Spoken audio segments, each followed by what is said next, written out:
one exception. In a small town northwest of Eugene, a steam-powered lumber mill continues to chug along. Jeff Sangstack has the story. This is the Hull Oaks Lumber Company, nestled into a valley just about midway between Corvallis and Eugene in Bellefontaine, Oregon. It's been here 49 years this month. It opened before electricity came into this valley, so it had to use steam engines to power its saws and other equipment.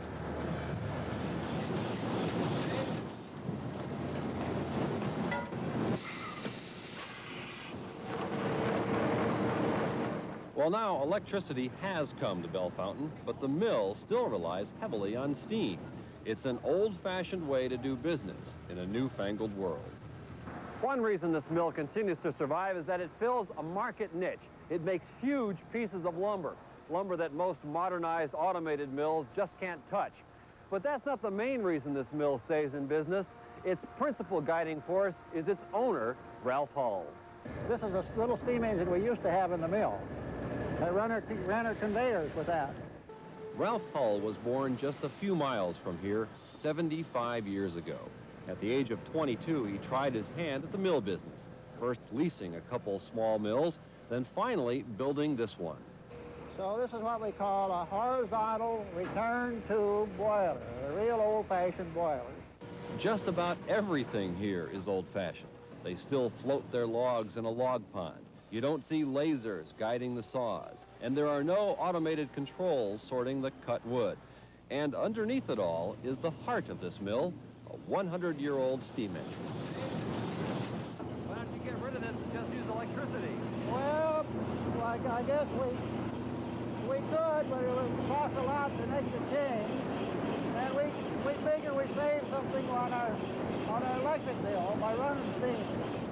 That's an example of the Hull business philosophy, sort of the seat-of-the-pants approach. But there's a larger purpose here. Ralph Hull sees his mill as giving meaning to his life. The mill, he says, not only provides jobs, but it also allows him to support local charities and religious missionaries overseas. Well, why stick with it, though? Well, why live? Why do anything? You know, I think that you have to ask yourself, what are you here for? Why did the Lord make you, a Homo sapien to run around here on the earth?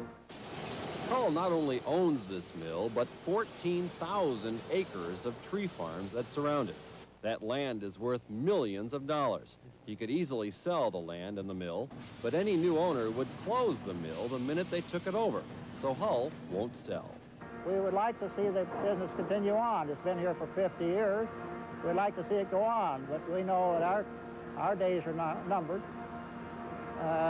But that's really what we'd like to see happen. I don't know if it's going to happen. Hull hopes to transfer ownership to his employees, but he says tax laws make that very difficult. Meantime, he believes that as long as he's healthy, the mill will prosper. And this 75-year-old man says he's got at least 25 good years left in him. From Bellefontaine, Oregon, Jeff Sangstack, News 8. Real history there.